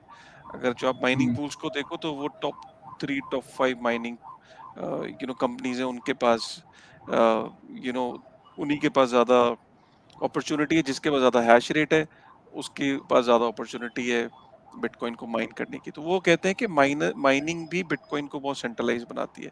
अगर यहाँ पे वैलिडेटर्स सेंट्रलाइज है तो उधर माइनिंग जो है वो भी सेंट्रलाइज है।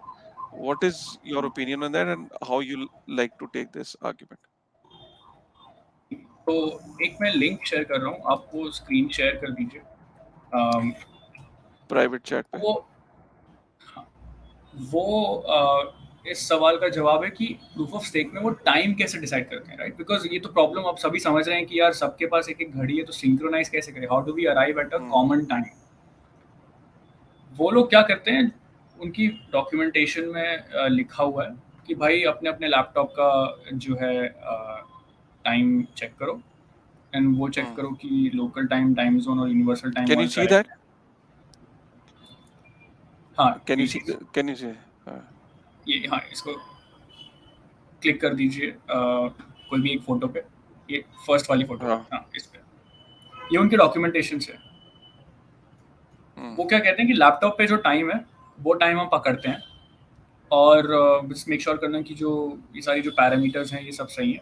अगर आप नेक्स्ट इमेज पे जाओगे तो वो ये भी बोलते हैं कि यार देखो, अगर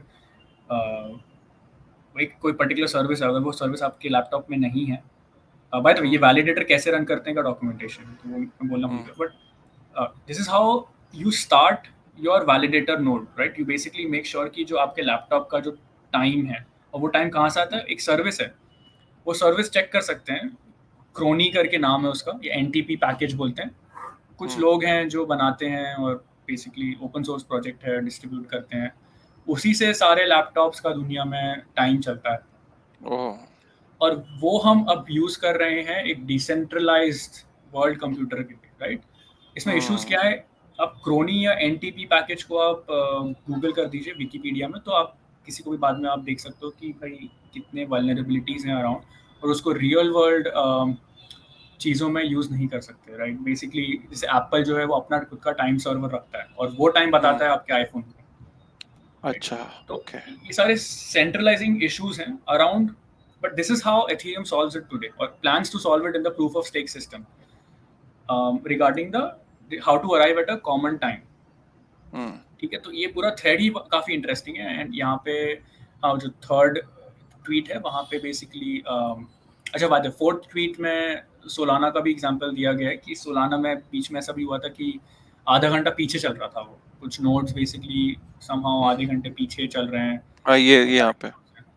हाँ, हम्म ये from this is from the Solana I think website, जहाँ पे somehow the network clock is half an hour behind the real time, right? तो हम्म सारे जो आपके प्रूफ ऑफ स्टेक सिस्टम है, right, because they are not based on energy and time, they have a problem of centralized timekeeping.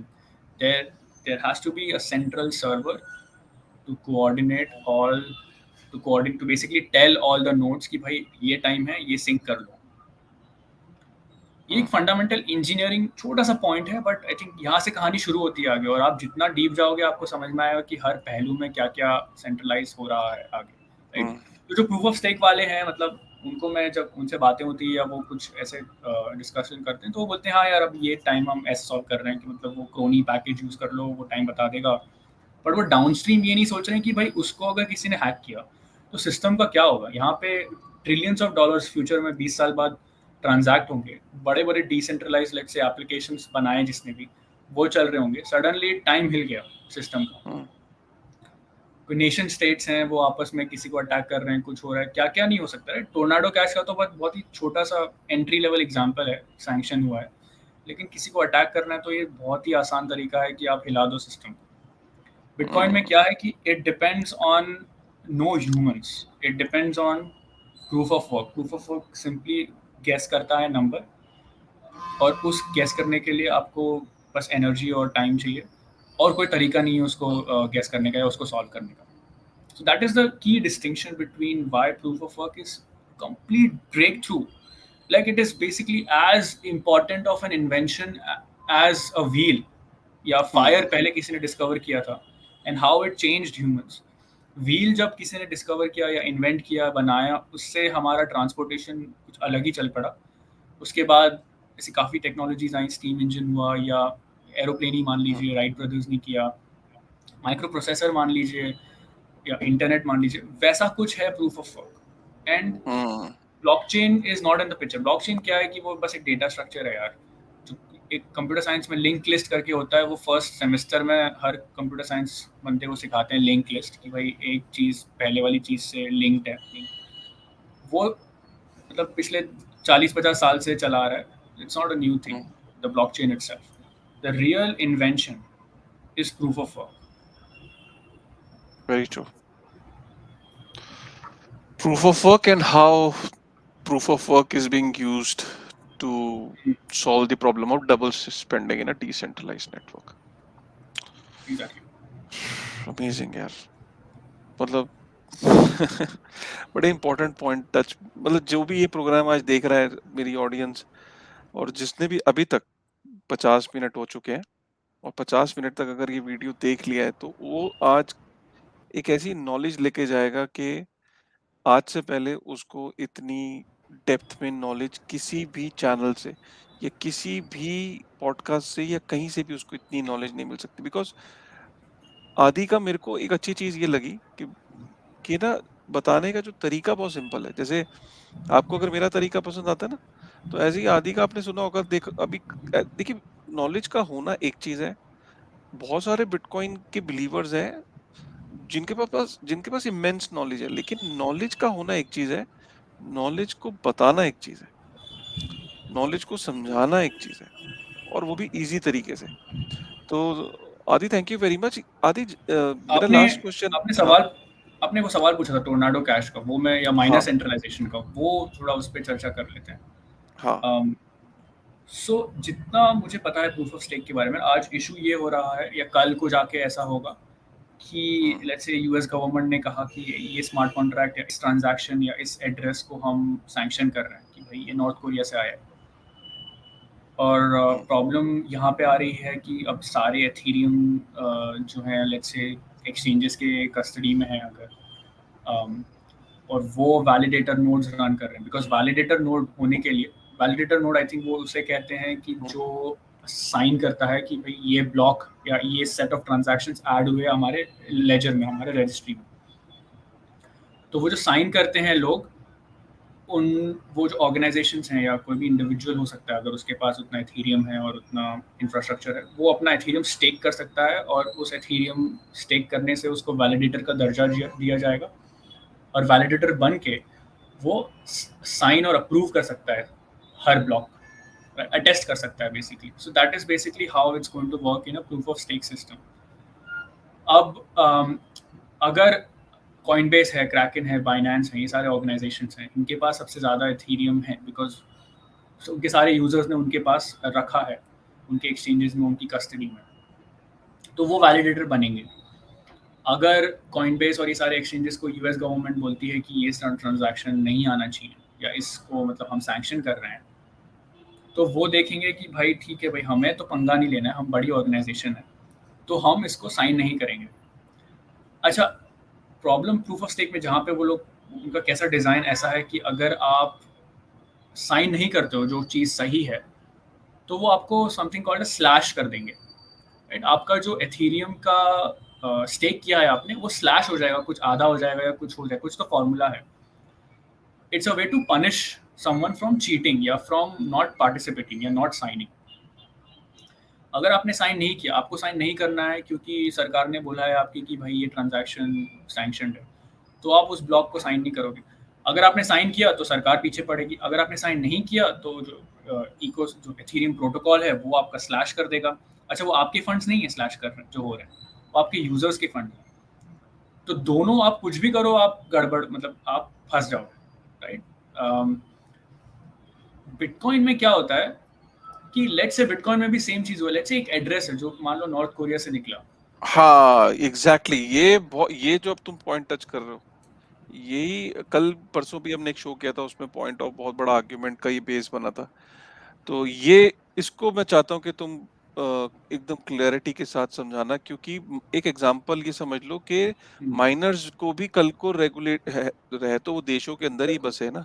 तो लोगों का ये कहना है कि माइनर्स भी तो रेगुलेटेड एंटिटीज हो जाएंगी कल को। बिल्कुल। तो माइनर्स भी कल को नॉर्थ कोरिया से कोई बिटकॉइन चला, हम्म, और उसको अगर उन्होंने, या नॉर्थ कोरिया से कोई ट्रांजैक्शन चली और उस ब्लॉक को हम्म, उन्होंने माइन कर दिया, तो उनको भी ये कल को सामना हम्म, फेस करना पड़ेगा। तो what is your take on that? Hmm, ठीक है।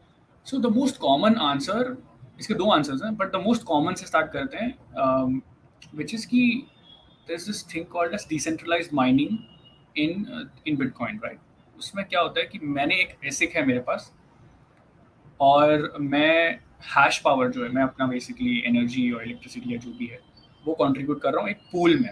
एक माइनिंग पूल है। माइनिंग पूल का ऑपरेटर बस क्या करता है कि वो ट्रांजैक्शंस असेंबल करता है, और वो जो सेट है ट्रांजैक्शंस का, वो अपने सारे जो इंडिविजुअल माइनर्स हैं उनको दे देता है। इंडिविजुअल माइनर्स उस पर प्रूफ ऑफ वर्क चलाते हैं, और जिसको सोल्यूशन मिल गया वो भाई पूल ऑपरेटर को दे देते हैं कि भाई मैंने ढूंढ निकाला। तो ऐसे काम होता है। अच्छा, वो डिसेंट्रलाइज्ड इसीलिए आज है कि जो ट्रांजैक्शंस असेंबल होते हैं एक ब्लॉक में, राइट, वो ब्लॉक टेम्पलेट कहा जाता है उसको। वो टेम्पलेट या तो ऑपरेटर खुद बनाता है या तो इंडिविजुअल माइनर्स खुद बना सकते हैं, right? So there are both kind of solutions. जो दूसरा सोल्यूशन जो है जहाँ पे इंडिविजुअल माइनर, मैं घर बैठे अपना ब्लॉक टेम्पलेट मैं चूज करूंगा, उस पर मैं प्रूफ ऑफ वर्क करूंगा और वो मैं ऑपरेटर को भेजूंगा। ऑपरेटर ने अगर मुझे भेजा block template, basically set of transactions, तो आप कह सकते हो कि भाई यहाँ प्रॉब्लम है क्योंकि ऑपरेटर में be a regulated entity, let's say US में है, यूएस की सरकार बोलती है कि ये ट्रांजैक्शन तूने ब्लॉक में डाला तो मैं तेरे पीछे आऊंगा। तो वहाँ उस केस में द आर्ग्यूमेंट इज करेक्ट कि माइनर्स भी, बिटकॉइन माइनर्स भी जो रेगुलेटेड एंटिटीज हैं उनके पीछे सरकार जा सकती है if they include a sanctioned address. But if they use the other solution which is called stratum V2, इस पे basically bye the way I think एक बंदे ने हमारे समर ऑफ बिटकॉइन में काम भी किया है, कंट्रीब्यूट किया है इस साल, राइट? तो ऐसे सब काम कर रहे हैं मतलब बच्चे। वो सॉल्यूशन इंश्योर्स कि जो माइनिंग पूल्स भी हैं बिटकॉइन में, वो सेंट्रल जो माइनिंग ऑपरेटर है, पूल ऑपरेटर है, उसके हाथ में नहीं है भाई। वो कुछ नहीं कर सकता। उसकी पूल से अगर सैंक्शनड ट्रांजैक्शन या सैंक्शनड एड्रेस इंक्लूड हुआ ब्लॉक में, तो सरकार उसके पीछे नहीं आ सकती बिकॉज उसके हाथ में ही नहीं था कभी। तो ये एक डिसेंट्रलाइज्ड माइनिंग का स्ट्रैटम V2 करके एक माइनिंग पूल माइनिंग का एक प्रोटोकॉल है, एक सोल्यूशन है which basically solves this problem. अच्छा, लेट्स से इमेजिन कि सारे miners are regulated businesses, right, in every jurisdiction in the world. अब इस केस में ये कहा जाता है कि एक hypothetical scenario let's say assume करते हैं कि यूएस में एक माइनर है, बिजनेस है, सेंट्रलाइज्ड रेगुलेटेड एंटिटी है और बाकी पूरी दुनिया भर में है। अब उस माइनर को, या मान लो जो ओफैक लिस्ट है उसमें सरकार, यूएस सरकार बोलती है कि भाई ये ट्रांजैक्शन, ये जो एड्रेस है जिसमें बिटकॉइन है, ये गलत है और इसमें कुछ क्रिमिनल इश्यूज हैं, वो सैंक्शन कर रहे हैं हम। तो वो माइनर क्या करेगा कि ठीक है भाई, मैं इस ट्रांजैक्शन को इंक्लूड नहीं कर रहा हूँ, मैं बाकी सारे ट्रांजैक्शंस लेके ब्लॉक बनाऊंगा और उस पर प्रूफ ऑफ वर्क करके उसको ऐड करूंगा चेन में अपनी।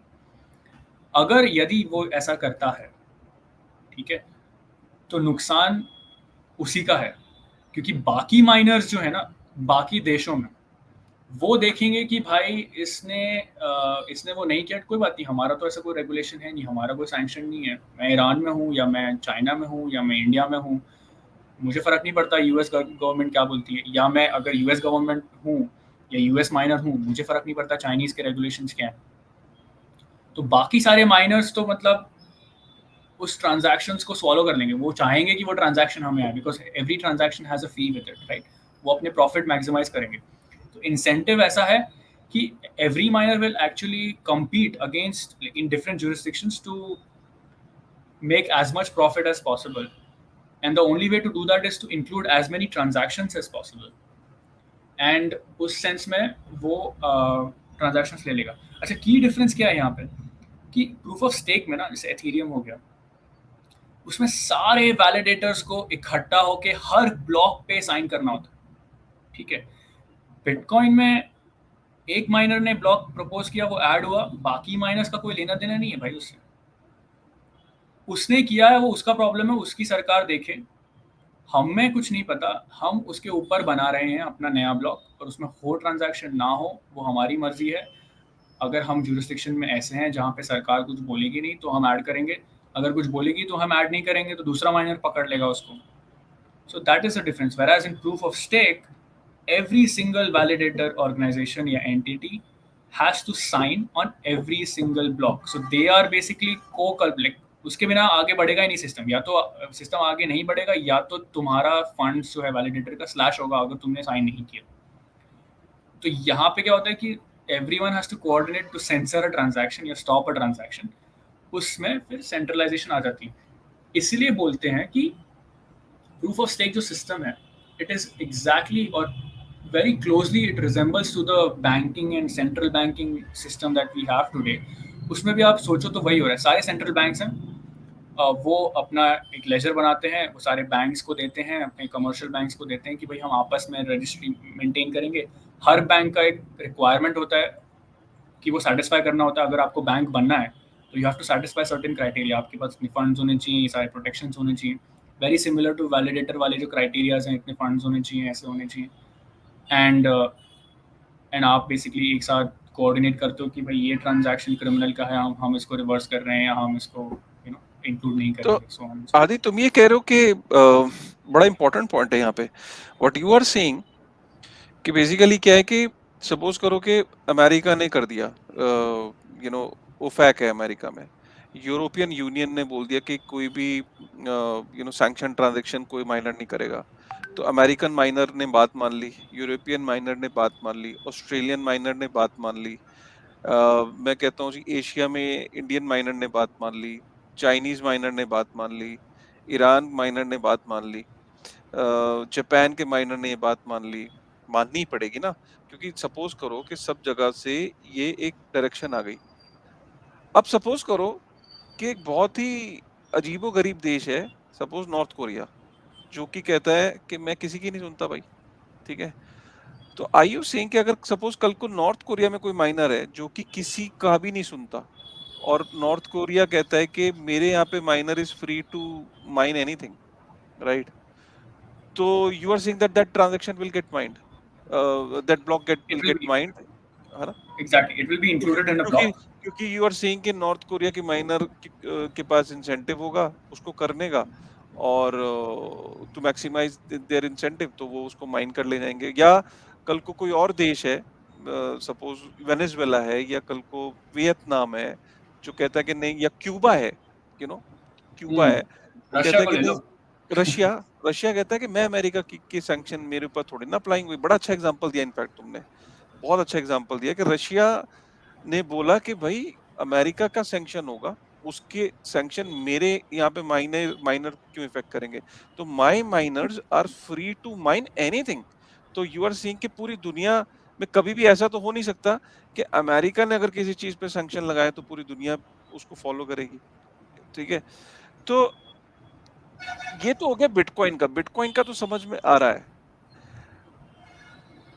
इथेरियम के केस में तुम ये कह रहे हो आदि के, जब ब्लॉक वैलिडेट होता है तो सारे वैलिडेटर्स को उसको साइन करना होता है।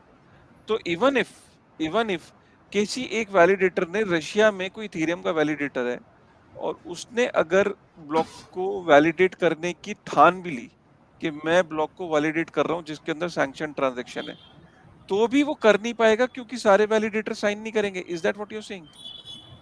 हाँ, मतलब या तो उस वैलिडेटर का स्लैश होगा, या तो सिस्टम रुक जाएगा, पता नहीं क्या होगा, काफ़ी अनसर्टेनिटी है उसके अराउंड। हम्म, बट सारे, मतलब एक ब्लॉक अप्रूव तभी होगा जब सारे वैलिडेटर्स उसको साइन करेंगे, अटेस्ट करेंगे, राइट? अटेस्टेशन हम्म, बोलते हैं वो। तो सबको अटेस्ट करना है, तो ये दिक्कत है भाई, हम्म, ये बहुत बड़ी दिक्कत है। हम्म, अच्छा, बिटकॉइन में हमने वो गेम थ्योरी डिस्कस की, right? So that is the nation state game theory कि यू लिट इफ, अगर बिटकॉइन को खत्म करना है ना, तो सारे नेशन स्टेट्स को एक साथ होके एट द सेम टाइम खत्म करना हम्म, होगा। सेम टाइम लॉ पास करो कि अगले 1 मिनट में भाई आप बंद कर रहे हो अपना माइनिंग ऑपरेशन, किसी के घर में नोड मिला, किसी के घर में अगर माइनर मिला तो हम आपको जेल में करेंगे। एक साथ एकजुट होके अपनी जनता पे वॉर करना पड़ेगा सारी सरकारों को, तब जाके शायद कुछ हो पाए। अच्छा, तब भी क्या ही होगा, बिकॉज यार मैं अपने घर में छोटा सा मशीन, कोई अपने घर में छोटा सा मशीन रन कर रहा है, आपको इंटरनेट बंद करना है यार, आपको इंटरनेट बंद करना पड़ेगा, आपको सारे कंप्यूटर सारे हार्डवेयर जब्त करने पड़ेंगे, तब जाके बिटकॉइन बंद होगा। हम्म, हाँ, got it, that is the game theory. Understand, hmm, right, this actually goes back to कि क्यों बिटकॉइन में इतना स्मार्ट कॉन्ट्रैक्ट्स है, ये सारी चीजें नहीं हो रही हैं and so on. It's because ये सारे अटैक वेक्टर्स हैं जो डेवलपर्स हैं सॉल्व करने की कोशिश कर रहे हैं। उनकी प्रायोरिटी ये नहीं है कि भाई आप कोई टेंटा कॉइन या कोई रैंडम कॉइन बनाओ और कुछ कुछ करो उससे। उनकी प्रायोरिटी है कि हम censorship resistant, decentralized, peer to peer, unstoppable platform money कैसे बनाएं। सारे बिटकॉइन डेवलपर्स बस इसी को लेके, इसी एम और इसी के साथ वो डेवलप कर रहे हैं। तो मैं खुश हूँ कि बिटकॉइन में इतना चेंजेस नहीं होते हैं, बिकॉज अगर चेंज इतने सारे होने लगे तो कोई डेवलपर आके उसमें चेंज कर देगा और पता नहीं क्या वल्नरेबिलिटी आ गई। And the only the thing that is important is कि यार ये हर बार नहीं होगा काशिफ भाई। बिटकॉइन अब एक बार सतोशी ने लॉन्च कर दिया, अगर वो खत्म हो गया ना, तो आगे कोई भी अटेम्प्ट एट रीइन्वेंटिंग मनी पे कोई भरोसा नहीं करने वाला, because hmm, there is a thing about, इसे बोलते हैं बिटकॉइन में बोलते हैं इमैक्युलेट कंसेप्शन, राइट? एक हुँ, बहुत ही अद्भुत शुरुआत होनी चाहिए पैसे के लिए. It has to be completely decentralized, completely fair. There should be no company, no founder, no marketing, nothing for something like this to gain worldwide adoption. अगर ये सब करने के बाद भी बिटकॉइन अगर कुछ वल्नरेबिलिटी आ गई या कुछ बग आ गया और वो फेल हुआ, तो आगे हर अटेम्प्ट में ये डर रहेगा लोगों को कि यार देख पहले हो चुका था खराब, अब इसमें क्या हुँ, भरोसा आगे निकल के कुछ प्रॉब्लम हो जाए. तो हुँ, उसको वो नेटवर्क इफेक्ट्स, वो अडॉप्शन मिलेगा ही नहीं डर के मारे. So Bitcoin hmm, has to work. It is the only attempt, and it will be. It is the only chance we have to make a hmm, money that no organization, no government, or no group of people control. And that is something that people should understand and respect. जो चीज़ नहीं है इस industry में वो ये है कि लोग सोच रहे हैं यार कैसे पैसा बनाए, मतलब, एंड इन जनरल सब पैसा खो ही रहे हैं, मतलब ये सब इन्वेस्टिंग और ट्रेडिंग करके. बट बिटकॉइन को अगर इसने किसी ने ऐसे पहलू से समझा, तो he will not go like degen जो बोलते हैं कि यार सब पैसे उड़ा दो डाल दो और फिर मतलब वो 100x हो जाएगा और फिर हम कुछ लेंगे लैम्बोर्गिनी वगैरह. ये खेल अलग है, और जो हम खेल खेल रहे हैं, जो कि पहला एक फ्रीडम मनी बनाने का, जिस जो किसी के हाथ में नहीं है, जिससे ह्यूमन काइंड की सेविंग्स हुँ, डटी रहेंगी, उसमें डिवैल्यूएशन नहीं होगा. तो आप और मैं हम अपनी हॉबीज परस्यू कर सकते हैं because we know that our wealth is safe, it is not getting inflated away, right? हम काफ़ी एग्जांपल देते हैं हमारे स्टूडेंट्स को 17th और 16th सेंचुरी का, जहाँ पे when Italy was on a gold standard, like Florence एक जगह थी जहाँ पे लियोनार्डो डा विंची भी थे. वो पता है वो सारे लोग, मतलब लियोनार्डो डा विंची क्या कर रहा था कि वो यार कभी जा रहा है सड़क पे बर्ड्स को ऑब्जर्व कर रहा है, तो कभी कुछ पेंट कर रहा है, तो कभी कुछ फिजिक्स कर रहा है. How could he afford to do all those things? Hmm, because he had money in gold coins जो कि डीवैल्यू नहीं हो रहे थे.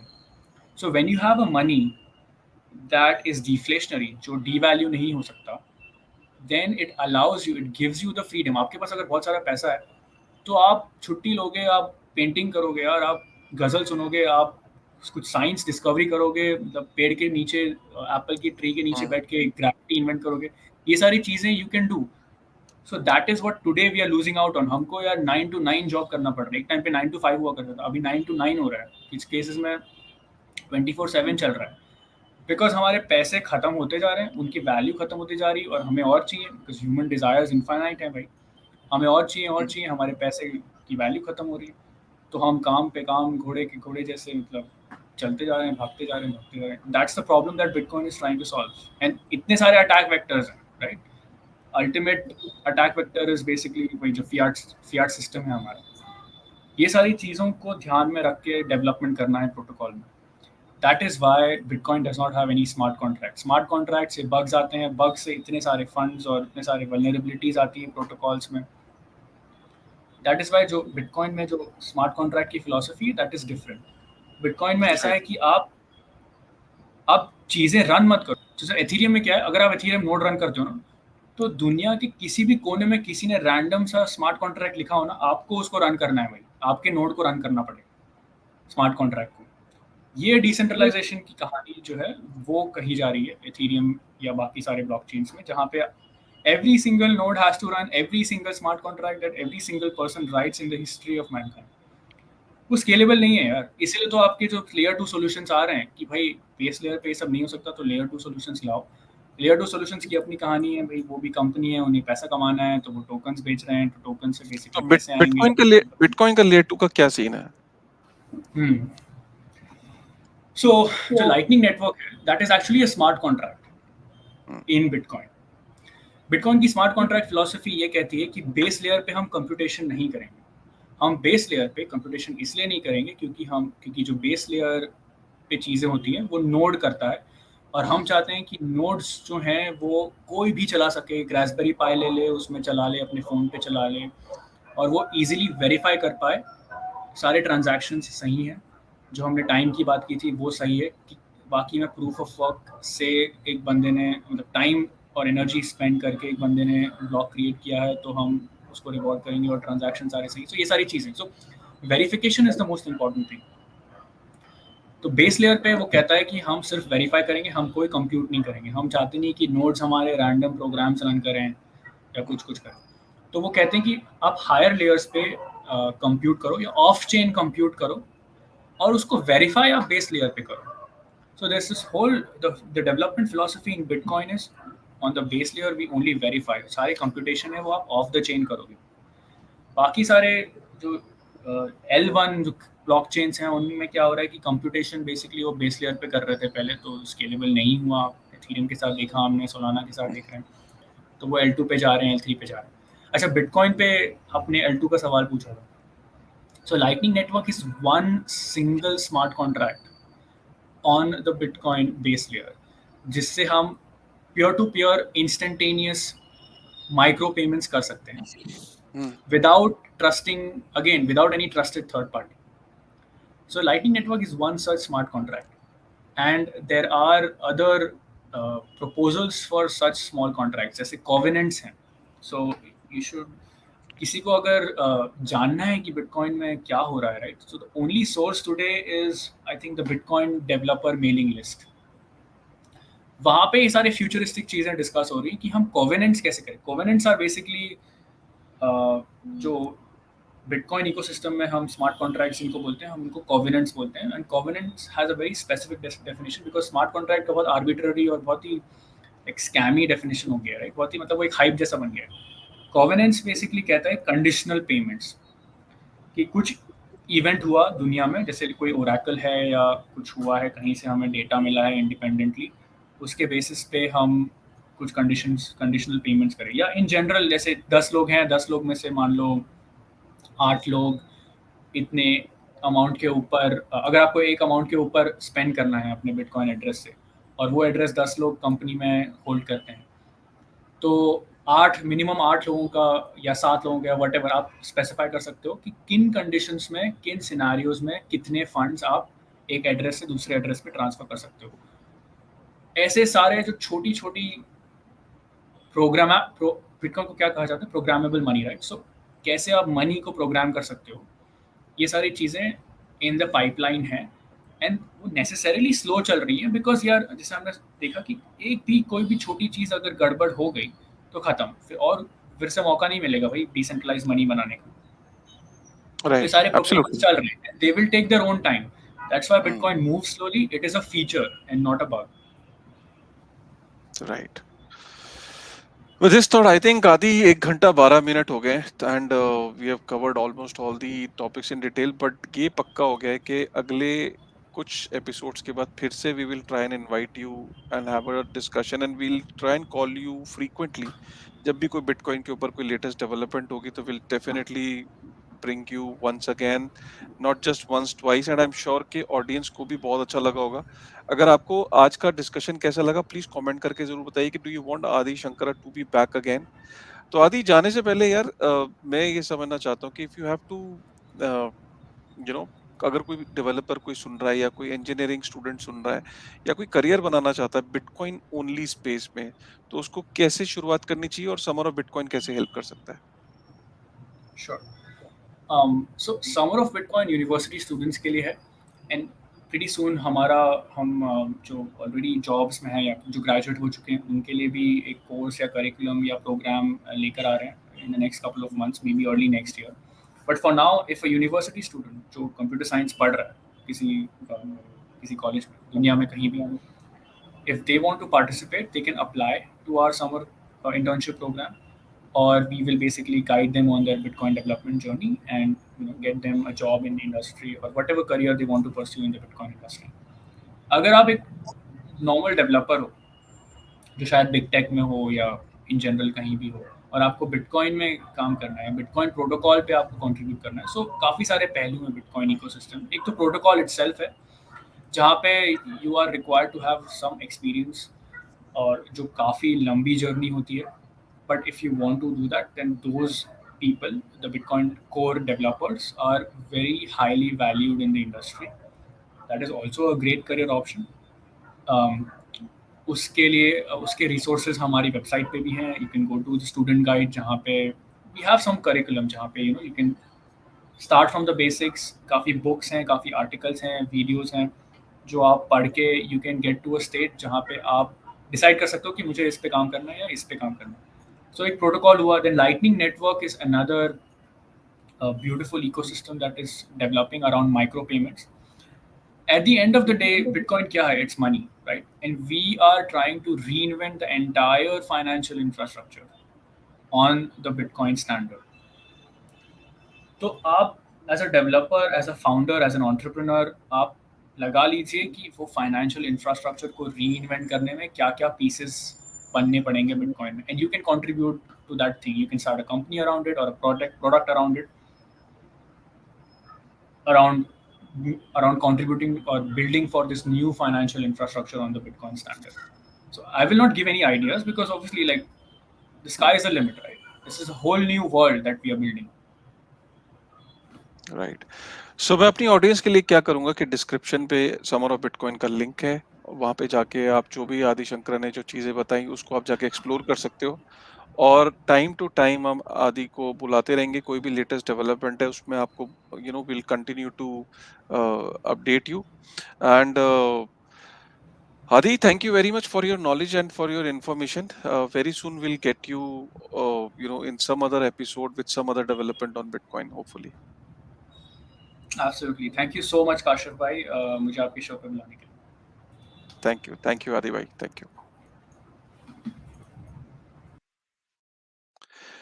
तो ये थे हमारे साथ आदि शंकरा, जो कि बहुत ही इंटरेस्टिंग डिस्कशन हुई। आई एम श्योर कि आपको आज की डिस्कशन में मजा आया होगा। और बहुत ही आपने कई बार मुझे तो आपने कई बार ही सुना होगा बिटकॉइन के बारे में कहते हुए, बिटकॉइन के बारे में सुनते हुए। लेकिन आदि शंकरा जो कि बिटकॉइन के ऊपर इतना बड़ा एक मॉड्यूल चला रहे हैं डेवलपर्स के लिए, इकोसिस्टम के लिए। और जो आदि शंकरा की जो बात थी और जो जिस तरीके से उन्होंने बात को सामने रखा, वो बहुत ही इंटरेस्टिंग था। इसीलिए टाइम टू टाइम दूसरे टेक भी लेते रहने चाहिए। और यहाँ पे जाने से पहले हमेशा की तरह अपने स्पॉन्सर्स को हम लोग यहाँ पे एक बारी कवर करते हैं। And let's thank them. तो सबसे पहले गोसेट्स की बात करते हैं। गोसेट्स बेसिकली एक एप्लीकेशन है जहाँ पे आप इस एप्लीकेशन को डाउनलोड करो। डाउनलोड करने के बाद यहाँ पे दुनिया के जितने बड़े बेस्ट ऑफ ब्रांड्स हैं, मिंत्रा, बिग बाजार, Barbeque Nation, Tata click, Amazon, आप जो भी ब्रांड चाहोगे वहाँ पे वो ब्रांड मिलता है। आप वहाँ पे उस ब्रांड से शॉपिंग कर सकते हो। शॉपिंग करने के बाद रिटर्न में आपको एक परसेंटेज के हिसाब, एक अलग-अलग ब्रांड्स पे अलग परसेंटेज है, आपको सतोशीज़ मिलते हैं। सतोशी का मतलब ये होता है कि जो जो बिटकॉइन का जो जो छोटा यूनिट जो होता है, जैसे ₹1 में 100 पैसे होते हैं ना, तो 1 पैसा मिला के 100 पैसे मिला के ₹1 बनता है। तो ऐसे छोटे-छोटे जो यूनिट्स हैं उनको मिला के, जिनको सतोशी कहते हैं, उनको मिला के एक बिटकॉइन बनता है। तो आप वहाँ पे सतोशीज़ को जो है एक्यूमुलेट कर सकते हो। तो फ्यूचर में अगर बिटकॉइन ग्रो करेगा तो ऑब्वियसली सतोशीज़ की वैल्यू भी इंक्रीज़ करेगी। तो ये आप यहाँ पे इनका एक कार्ड भी है जिसको आप अप्लाई कर सकते हो, जो कि ये गोसैट्स कार्ड है। तो ये गोसैट कार्ड क्या है, बेसिकली आप इसको आईएनआर से टॉप अप कर सकते हो और इसको अपनी शॉपिंग में आप इसका इस्तेमाल कर सकते हो। बदले में आपको जहाँ-जहाँ पे भी आप शॉपिंग करोगे उसके बदले में आपको गोसैट्स के जो रिटर्न में जो आपको सतोशीज़ जो है वो एक्यूमुलेट होंगे। उसके बाद आपका आइनरी है। आइनरी बेसिकली जो एक डिसेंट्रलाइज्ड डेटाबेस मैनेजमेंट सॉल्यूशन पे काम कर रहे हैं। सो बेसिकली क्या है कि जितना भी जो डिसेंट्रलाइज्ड डेटाबेस मैनेजमेंट है, तो होता क्या है कि आप अभी जितनी भी वेब3 की जो एप्लीकेशंस हैं, वेब3 है, वो पूरा का पूरा एक सेंट्रलाइज्ड इंफ्रास्ट्रक्चर पे बन रहा है। चाहे वो डोमेन नेम है, चाहे वो डेटाबेस है। तो आइनरी क्या कर रहा है कि जो डेटाबेस है उसको डिसेंट्रलाइज करने का काम कर रहा है।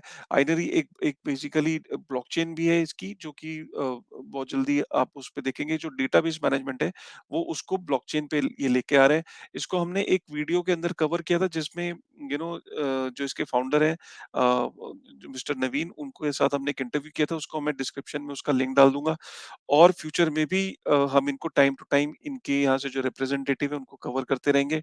और ईपीएनएस हमेशा की तरह हमारा जो शुरू से डे 1 से वेब3 की दुनिया का जो स्पॉन्सर है और इथेरियम पुश नोटिफ़िकेशन बेसिकली जो डिसेंट्रलाइज़्ड एप्लीकेशंस है जब इनको आप यूज़ करोगे, उनसे जो नोटिफ़िकेशंस आती हैं, वो न एक डिसेंट्रलाइज़्ड नेटवर्क के अंदर एक डिसेंट्रलाइज़्ड इकोसिस्टम में नोटिफ़िकेशंस कैसे आएँगी? तो उसमें जो है इथेरियम पुश नोटिफ़िकेशन का काम है। जितनी भी आपको एप्लीकेशंस को यूज़ करते हुए जो नोटिफ़िकेशंस हैं, वो आपको ईपीएनएस की वजह से ही आपके मोबाइल में वो आएँगी। चाहे जैसे मेटामास्क से फंड निकले, मेटामास्क में फंड आए या किसी स्मार्ट कॉन्ट्रैक्ट पे आपके लेंडिंग या बोरोइंग प्रोडक्ट को आप यूज़ कर रहे हो, तो कल को आप सोशल मीडिया यूज़ करोगे वेब3 के अंदर, तो ये जितनी भी नोटिफ़िकेशंस जो आपको आएँगी वो फ्यूचर में ईपीएनएस के थ्रू आएँगी। तो गोसैट्स, आइनरी, ईपीएनएस ये हमारे स्पॉन्सर है और जिनकी वजह से they are we get a lot of support to run this show because इस शो को रन करने के लिए काफ़ी एफर्ट लगता है, काफ़ी रिसर्च लगती है, काफ़ी टीम है जो इसमें that is the reason because in supporters की वजह से ये हमारे जो स्पॉन्सर्स की वजह से ये शो पॉसिबल है। उम्मीद करता हूँ कि आपको आज का जो शो है वो बहुत पसंद आया होगा। बिटकॉइन की एक और अंडरस्टैंडिंग आपको पसंद आई होगी, एक समझ पसंद आई होगी। अगर पसंद आई है तो प्लीज़ उसको लाइक करिएगा, सब्सक्राइब करिएगा चैनल को, कमेंट करिएगा आज का शो कैसा लगा और फिर से मिलते हैं आपको एक नए एपिसोड में वेब3 की दुनिया के शो में जो कि प्रणव के साथ। आज Pranav for some reason he was not able to make it but अगले शो जो मंडे है उसमें definitely will be there. With this thought thank you very much.